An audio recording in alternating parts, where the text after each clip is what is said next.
We avoid emotional conversations with ADHD. Comment your experience down below. And the reason that we do is the fear of rejection sensory dysphoria, that we don't pick up on tones right.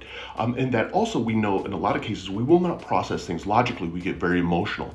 So when it comes to these difficult, emotional, deep conversations, we struggle with them because we don't sometimes understand what emotion we're supposed to like show back, because there is so much going on in our brain and our dopamine's increasing. A lot of times it can come off across as anger.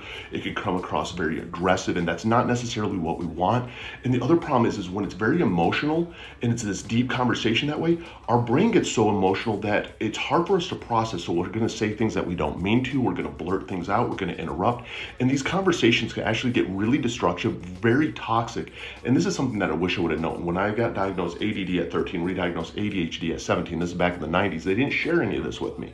And realizing when it comes to emotional, deep conversations, I need to make sure I have stuff to fidget with, and I have to use energy to focus on this conversation and not let my emotions take over. And I have to be able to ask questions. It's a lot of me learning how to communicate actually with ADHD, because it was a lot more difficult than what I could have ever imagined.